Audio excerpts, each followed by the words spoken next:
Well, before we talk about the new album, just one quick question. In hindsight, how good was Perpetual Doom? Terrible. Yeah? We were kids, you know. Yeah. We were basically still learning our instruments, never mind learning how to write songs and stuff like that. Yeah. So, I mean, we came up with some heavy stuff, you know, but we were like 16, 17 years old, just, you know, trying to make stuff that sounded like, you know, like Grave or like Entombed or you know, Carcass stuff like that. That was the stuff that we listened to. So, and it was a poor attempt, but, you know, you got to start somewhere. In hindsight, what did you learn from the period? Well, that's how I got started singing at all. I played guitar for a couple of years before I got in Perpetual Doom, and then once I got in there, we were having issues getting a vocalist, and so I just started doing backups because we wanted to have two singers. I just started doing backups, and that was the first time that I ever tried to do it, and so it was me and Ken were doing the vocals, and then that's kind of where I learned that I could do higher stuff and, as opposed to just the deep low stuff, and so that really, you know, paved the way for me to become a vocalist. So. And before that, you didn't think you could become a vocalist, or? I'd never really thought about it.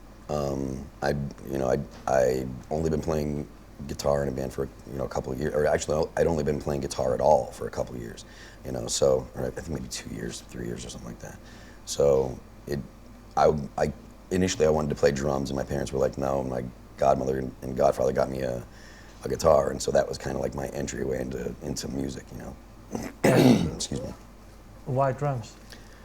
I think I was probably because I was hyper and I like wanted to hit stuff, you know. But I mean, you're talking about like I think I was like 11 or 12 when I was asking, you know. So fairly typical boy, kind of bouncing off the walls all the time, running around and hard to get your hands on, you know. So.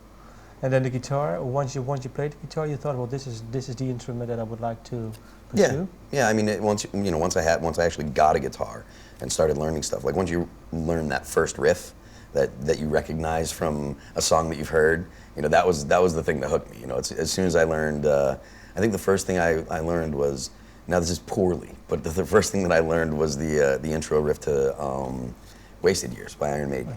You know, and as soon as that happened, I was hooked. You know, I was like, all right. And then, you know, I just spent all my time like practicing guitar and playing and trying to get to the point where I could, you know, play songs and stuff.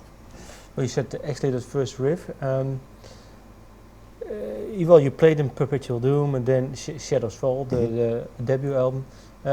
For you to actually think, well, now I can write a song with my own signature. So not maybe copying other bands that much. What was that song? What was that song that you thought, well, this is my first song? The first All That Remains record was basically me writing everything. Yeah. So that was the first attempt at like kind of doing all the aspects of it. Ollie would write solos, but he would come up with, you know, he'd do his solo, and Chris Bartlett, our old guitar player, he would write solos as well. But I wrote the vast, like, I don't think there's a song on there that I didn't write most of the riffs, you know. So that was the first time, and, you know, I wasn't super happy with it, but I wasn't super happy with the first record, and I wasn't super happy with the players in the first, like, we didn't have the ability to do the things that I wanted to do with All That Remains, you know.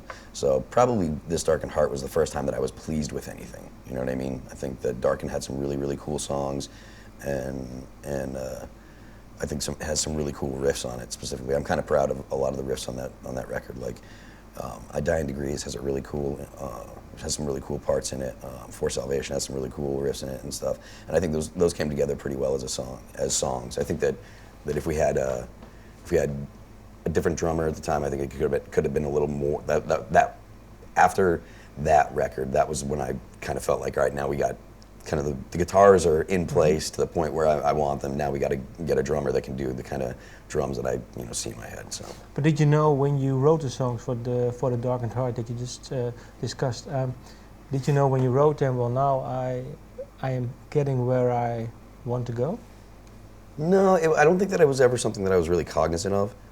I knew that I liked it better, but I never felt like, all right, it took me a long time to feel like, all right, that's a good tune. I feel like, you know, that's something that I'm proud of, you know, so.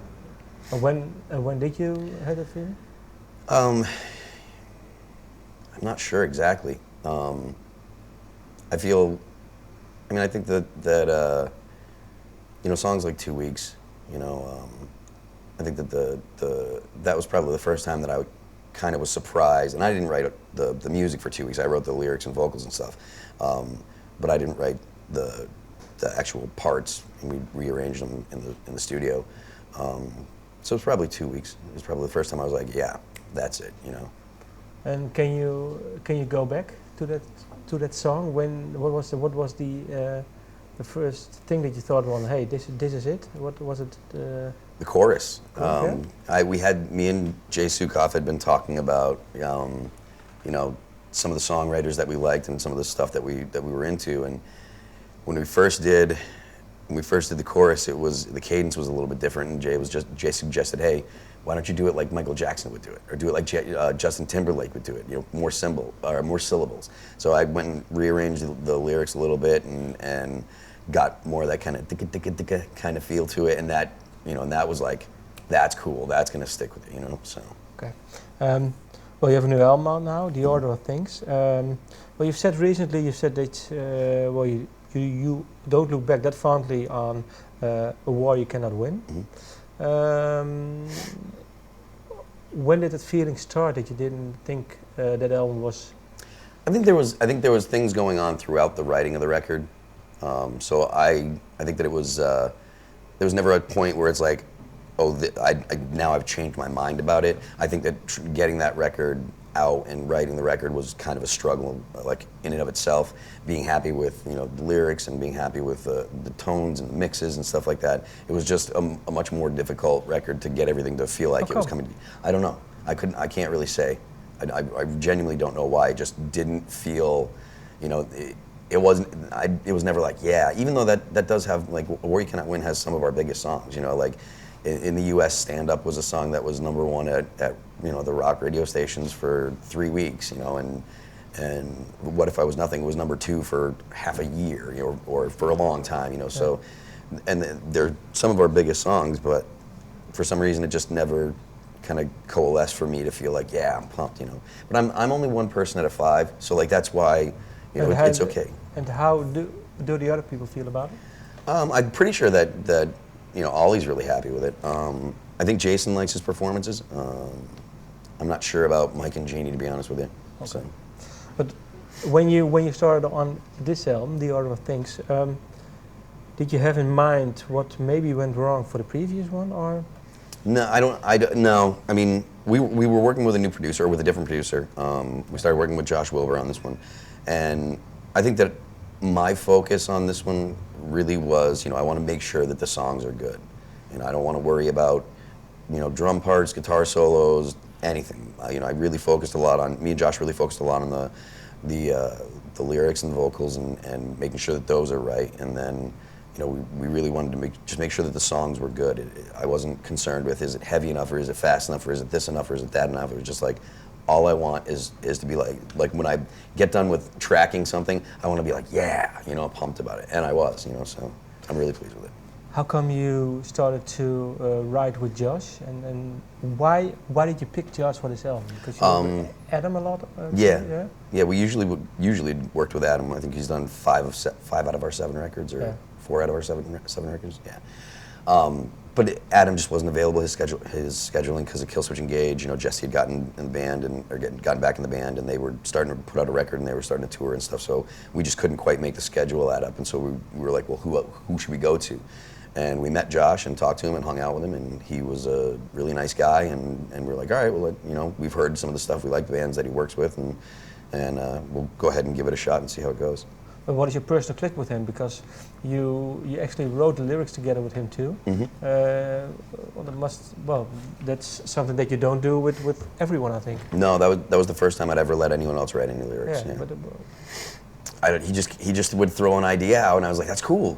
All right, cool, yeah. What was the first time that he threw an idea out that you thought, well, hey, maybe we can work together more? It was during pre-production. Like it was when we were still working on the arrangements. Because there was some stuff that we a few things we'd gotten in order while we were still in Massachusetts. I don't remember the first exact thing, but I mean, he would just be like, what if you said that? Or I don't remember what it was, but he's just like, well, what if you said that here? And because I had a line, and he's like, well, what if the next thing was this? And I was like, all right, that's cool. And it just was it wasn't something that I sat down and said, okay, you and I are going to write. This is the first time that it's ever happened, so don't screw up. I was like, it was a really natural thing, and that's part of the reason why when it kind of dawned on me that, this is the first time anyone's ever written lyrics, I was like, well, it happened really smoothly, and I almost didn't notice. So that means that there's got to be something right going on. Was it something that you could have done, let's say, a few years ago, letting someone in on your songwriting, lyric writing? A few years ago, maybe 10 years ago, no. So what changed then for you now?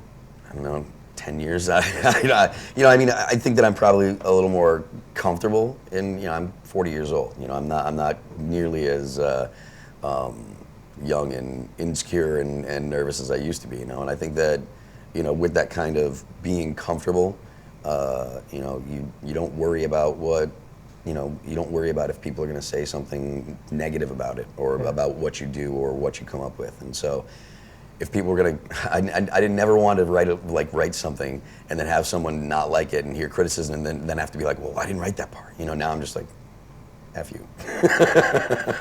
Is there one part of a song, lyric-wise, that you said, well, me working together with Josh actually turned the lyric into a better lyric? Yeah, I mean, there's a bunch of parts. I mean, there's a lot of spots where Josh would come up with a whole line, and be like, and I'd just be like, that's great. That's perfect or whatever, So. But is there? Can you pick a line or maybe? Yeah. That Josh did the line in the chorus of Tru-Kvlt-Metal. The line is the pawn plays the king, but there's no board at all.